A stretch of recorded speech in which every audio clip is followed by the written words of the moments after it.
अमीर आलम साहब, पूर्व एमपी, उनके बेटे नवाजिश आलम जी और कम से कम कई हजार लोगों ने आज अन्य अन्य पार्टियां छोड़ के आजाद समाज पार्टी में आस्था, विश्वास और उम्मीद जताया है। मैं उन्हीं के स्वागत में वहां गया था, लेकिन मुझे ये भी याद था कि गोकुलपुरी वालों ने और गोकुलपुरी में भी चमन पार्क वालों ने मुझे बुलाया, मुझे वहां भी जाना है। तो मैं आपका बहुत बहुत धन्यवाद करता हूं। इस मंच पर उपस्थित हमारे सभी नेतागण और बहुत सारे तो बिजनौर जिले के नेतागण जो हमारे पिछले 4-5 दिन से यहाँ मेहनत कर रहे हैं, मैं उनका भी बहुत बहुत धन्यवाद करता हूं। मैं आपसे ज्यादा लंबी चौड़ी तकरीर नहीं करना चाहता। ये आपके बीच के हैं, आपके लिए मेहनत कर रहे हैं और ये रिजर्व सीट है।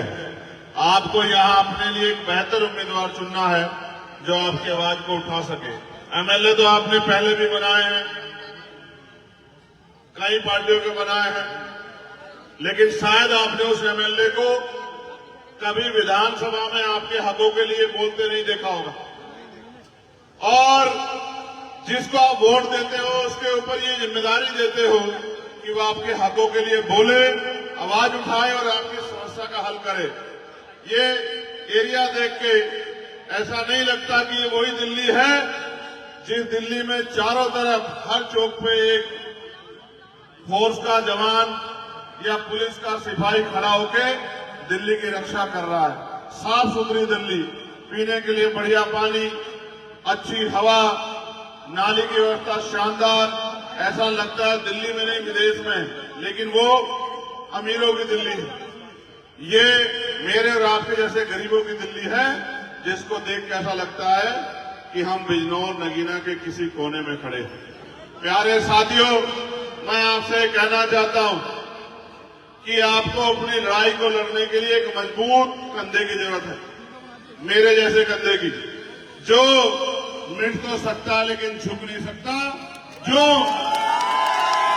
कितना भी जालिम क्यों ना हो सामने, उसके सामने रुक नहीं सकता, झुक नहीं सकता, थक नहीं सकता, और जब तक लड़ाई को अंजाम तक ना पहुंचा दे तब तक चैन से सो नहीं सकता। ऐसे सिपाही की आपको जरूरत है। मैं आपको विश्वास से कहता हूं कि अरविंद कुमार जी के पीछे मैं, हमारी पार्टी, हमारे संगठन का एक एक आदमी खड़ा है। अगर आपने भाई अरविंद जी को आशीर्वाद दिया, उनके हाथों को मजबूत किया, इससे पहले मैं ये भी कहूंगा कि आप 100 रुपए का सामान खरीदोगे तो सामान को 4-5 बार पलट कर देखोगे कि ये सामान खराब तो नहीं है, ये सामान एक्सपायर तो नहीं हो गया है, ये सामान जितना ले रहा उतना पूरा है या नहीं है।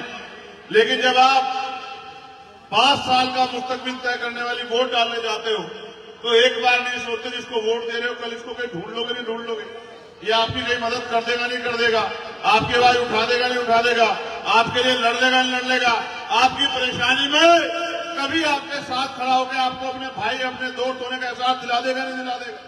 और आप हमेशा कभी इसे जिताते आ रहे हो, कभी इसे जिताते आ रहे हो। मैं आपसे पूछना चाहता हूं, मेरे गोकुलपुर के भाइयों और उनमें भी चमन पार्क के भाइयों, आप कब जीतोगे? यहां खड़े होने की स्थिति है क्या? आप में से एक आदमी ईमानदार से खड़ा होकर यहां बताओ कि यहाँ के स्मेल वो सांसों में घुटन पैदा कर रही है नहीं कर रही है? बताओ आप मुझे। क्यों ये यहाँ इंसान नहीं रहते क्या? कि यहाँ के लोगों को अच्छी हवा का अधिकार है या नहीं है? साफ पानी का अधिकार है या नहीं है? क्या ये लोग टैक्स नहीं देते हैं क्या? क्या ये इंसान नहीं है क्या? क्या इनको जानवर समझ के कुचलने का इंतजाम सरकार करेगी? मैं आपको जिम्मेदारी से कह रहा हूं, मैं तो आपका अपना हूं और आप जानते हो 24 घंटे 7 दिन, और मैं आपको विश्वास दिला के कह रहा हूं कल पार्लियामेंट चलेगा।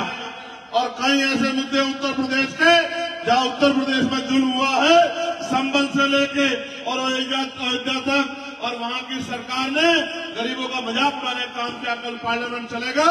मैं आपको आज कह के जा रहा हूं, सुबह से लेके और जब तक हाउस चलेगा आपको यही सुनाई देगा कि सरकार से सवाल पूछे जा रहे हैं और सरकार को जवाब देना पड़ रहा है। चुप्पी नहीं होगी पार्लियामेंट में। कल मैं आपसे जवाब देता हूं। आपने मुझे वोट दिए, मैं जानता था जो जिनकी वोट वहां नहीं है वो यहाँ प्रार्थना दुआ कर रहे थे, फोन करके कह रहे थे नगीना में, नेटौर में, नूरपुर में, थामपुर में, किरतपुर में, नजीबाबाद में, शेरकोट में खड़े होकर यहाँ से फोन करके कह रहे थे कि चंद्रशेखर हमारा भाई है, उसको वोट देना। मैं इस कर्ज को उतारूंगा, मगर मैं आपसे कहना चाहता हूं जो बात मैं कह रहा था, आप वोट देते और भूल जाते हो। ये वोट हमारा हथियार, इसके अलावा क्या हथियार है हमारे पास? ये वोट हमारा हथियार, इस हथियार का प्रयोग अगर जज्बाती होके किसी की बातों में आके या किसी को हराने के लिए कर दोगे तो फिर आपकी तरक्की किसी भी कीमत पे सुनिश्चित नहीं हो सकती। जब तक आपका एमएलए विधानसभा में जाके आपकी सड़कों के लिए, बिजली के लिए, पानी के लिए, स्कूल के लिए, कॉलेज के लिए, यूनिवर्सिटी के लिए, अस्पताल के लिए, गंदगी के लिए, निकासी की परेशानी के लिए, रोजगार के लिए नहीं बोलेगा, सरकार आपको नहीं सुनेगी। और मैं आपको कहना चाहता हूं, आने वाला समय और खतरनाक है। जिस तरह पिछली सरकार में चिन्हित कर करके गरीबों, किसानों, मजलूमों, दलितों, पिछड़ों, मुसलमानों की बस्तियों को ये कह के हटाया गया कि यहाँ बुलडोजर चलेगा क्योंकि ये अवैध बस्ती है, जहां 50-50 साल से रह रहे हैं, जहां 40-40 साल से रह रहे हैं, उन बस्तियों से निकालने का इंतजाम और उसकी रणनीति जो सरकारों ने बनाई है। एक आवाज मजबूत नहीं है आपके पास जो असेंबली में खड़ा होके और आपकी आवाज बनकर सवाल पूछ सके कि जब हमने 50 साल में इस बंजर भूमि को सींच के आज रहने लायक बनाया तो हम अपनी इस बंजर भूमि में जिसको हमने रहने लायक बना दिया, हम इसमें गलत कैसे हो सकते हैं? हम इससे बाहर होने वाले क्यों हो सकते हैं? ये पूछने वाला कोई नहीं। इसलिए मैं आपसे अपील करके कहना चाहता हूं कि उधर तो दूसरी तरफ मैं देख आया था, मैं उस दिन गया था, गुरु रविदास जी के गुरुघर, उनकी कमेटी यहां बैठी है, उन्होंने तो मन पक्का कर लिया, अब आपकी बारी, आपको जिम्मेदारी देने आया हूं। एक मौका आप भाई अरविंद जी को दो, जहां आपको जरूरत पड़ेगी 24 घंटे 7 दिन चंद्रशेखर आजाद आपकी सेवा के लिए खड़ा रहेगा। इस बात को मैं आपको विश्वास दिलाता हूं। बहुत दूर नहीं है, हम लोग तो अगर सो जाते हैं तो नगीना पहुंच जाते हैं, यहां हाईवे चढ़ते सो जाते हैं, नगीना पहुंच जाते हैं 3-3.5 घंटे में। और ये नगीना के लोग यहां इसलिए घूम रहे हैं, ये इसलिए घूम रहे हैं क्योंकि ये चाहते हैं कि अब हमारी शक्ति बननी चाहिए और हमारी ऐसी मजबूत आवाज बननी चाहिए जो समय समय पे हमारी लड़ाई को मजबूत करे। मैं जिन साथियों ने ये प्रोग्राम कराया है,